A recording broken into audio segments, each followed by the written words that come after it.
So I told my friend at work, Kevin, that we had bought a jet ski. And he says, well, if you have one jet ski, it's way more fun if you have two jet skis. And he said, if you want to have even more fun than that, he said, wait for a nice weather day and take your jet skis out onto the big water, like Little Traverse Bay or Lake Michigan. And he said that'll be a lot of fun. So when I mentioned that to Brent, Brent said, you know, I've done an adventure similar to a big water adventure, but I didn't do it in a jet ski. I did it in a boat.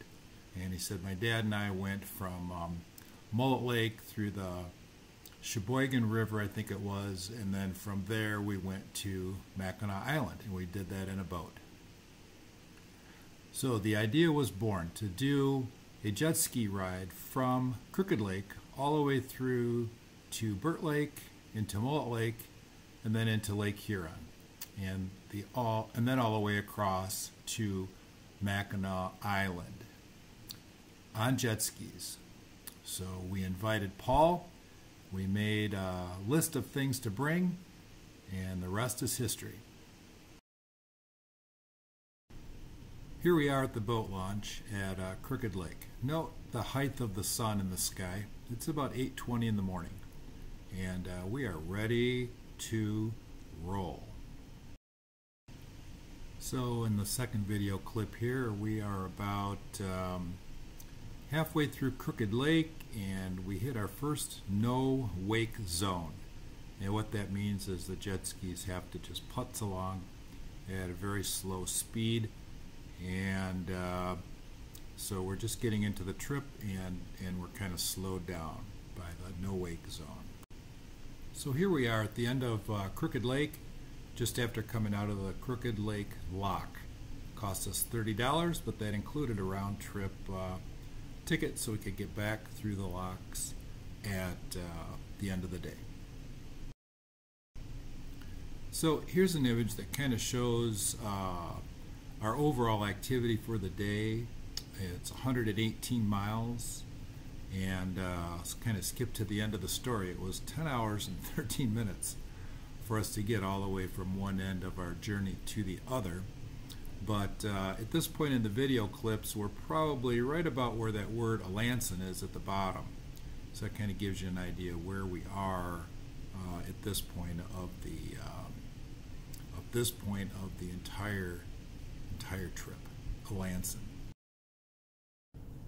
So yeah, here's another image that just shows the Crooked Lake. So we've traveled from basically the west side of Crooked Lake all the way to the very east tip of Crooked Lake, and just past the locks into the Crooked River. So yeah, here's some footage of the Crooked River. I believe this is in the background. It's the city of Alanson with a little bridge that runs over the road behind me. We had just gone under, and some footage of some of the kind of cool looking old buildings that were part of the scenic part of our journey. Again, we're in a no wake zone. Here's more view of the Crooked River. There's a house in the background right there that's got to be one of the coolest houses that we saw all the way along our journey. It's just a beautiful house. And then all along this river was very scenic with homes along both sides, very well maintained, and just beautiful, beautiful scenery, beautiful homes. So we have completed from the bottom left corner where it says Alanson down there all the way through that Crooked River, and at the right is Burt Lake. So this is what we've done so far, and next we'll show more of Burt Lake. So this is an image of Burt Lake, and on the very west edge of Burt Lake is where we came into the lake, and then on the southeast corner where it says Indian River is where we went out of the lake. This video clip is from Paul Rosé's GoPro, and kind of shows a pretty quick trip across Burt Lake. I think we averaged probably about 50 miles an hour, and probably is the fastest that we went all day in terms of some of our progress.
That was nice and smooth.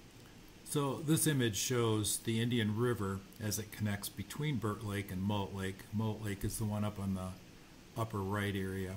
And the green highway going through the middle I talk about in the next little segment here, but I believe, I'm 99% sure anyway, that's I-75. And if we were to go a little further north than exit 310, we would cross right over that portion of the river. This is a little bit of footage from the Indian River, and you can see in the top of the video right here, northbound and southbound I-75. And we're in another no-wake zone, and Brent and Paul are in front of me, and most of it is pretty scenic. This is a little bit more of a rural or like just kind of woods. This is a map of Mullet Lake, and we came into Mullet Lake at the very southwest end of the lake, and we exited Mullet Lake at the north end of the lake. And this was a pretty fast trip across the lake. There's no video from across the lake, but we were able to average probably about 40-45 miles an hour across Mullet. When we got all the way to the north end of Mullet Lake, we decided to jump off the jet skis at this really nice sandbar. It was the sandbar was right at the entrance to the Sheboygan River. So we cooled off for a couple minutes. We had a protein bar and drank some water, and then got back on the jet skis and got ready to head into the Sheboygan River. So the Sheboygan River is the next step here. So part of our plan going in was to be at the Pink Pony at 11:30 a.m. and have lunch on the island, and then turn around, get some gas, and then head back.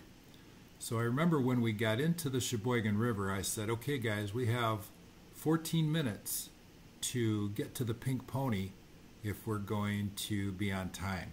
So I think it was 11:16 when we entered the Sheboygan River. So this is kind of an image of the very north end of Mullet Lake, and then in the upper area you see Lake Huron. So in between there is the Sheboygan River.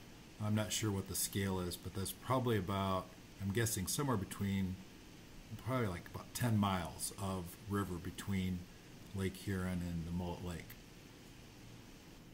Here's a little bit of footage from the Sheboygan River, and you can see Paul up ahead of me, and Brent is behind me. But we saw signs when we got into the Sheboygan River that said no wake the entire length of the Sheboygan River. So we got a little concerned that we weren't going to be on time for the Pink Pony.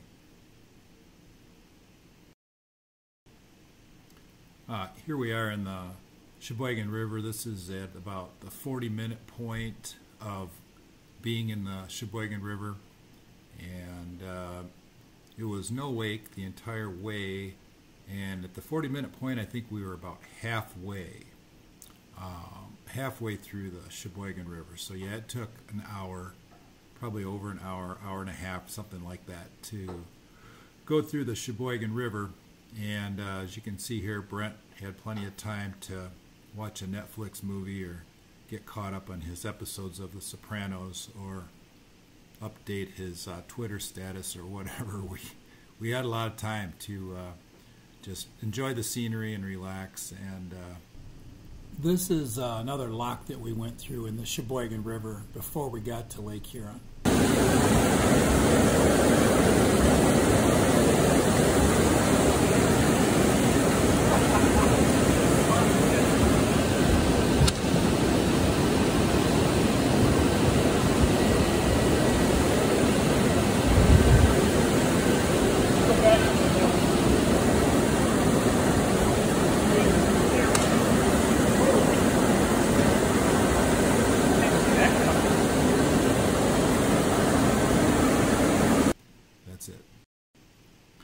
Eventually we got out of the Sheboygan River, and we headed kind of straight across toward Bois Blanc Island.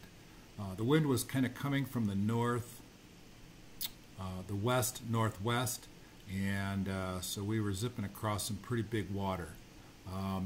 I'm not going to say that it was like enormous seas or anything, but it definitely challenged us to, go slow, to really pay attention to the waves, hang on, and we were stand-up riding most of the time, using our legs to kind of,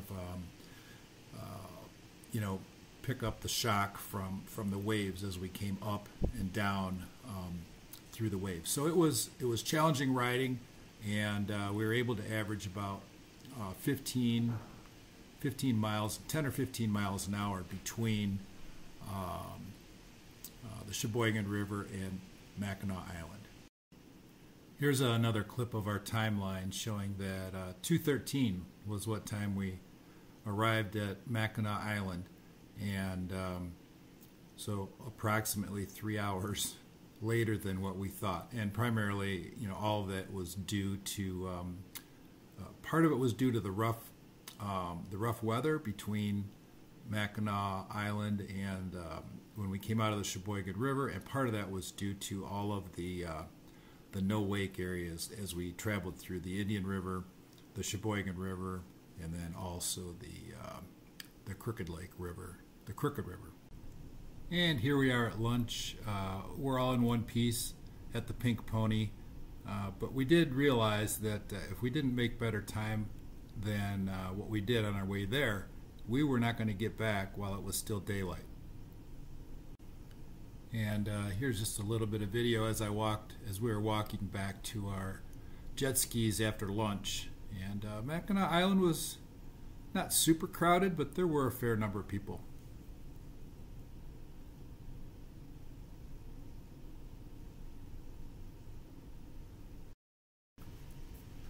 Here's some more footage from the Sheboygan River. You can see Paul in the background, and you'll see two cranes that have a big American flag in the middle here when I rotate around. But those two cranes and that American flag were visible from most of the way from Mackinac Island. So that kind of was a landmark that we could use to find our way back to the mouth of the Sheboygan River. So ahead there is the Sheboygan River, and back behind me is Lake Huron, the entrance of where the Sheboygan River and Lake Huron meet.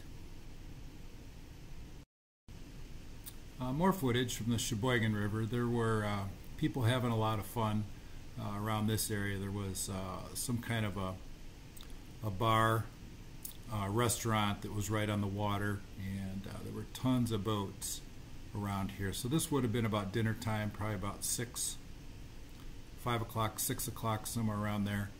And there may or may not have been some inappropriate activity going on, not on our boat, of course, but on some other boats close to us. And this last clip is from I believe it was the Indian River, as we were coming back through between the lakes. And notice again the position of how low the sun was in the sky. I think altogether our adventure was about 15 hours from beginning to end. And would I do it again? Yes, I would. Definitely was very fun.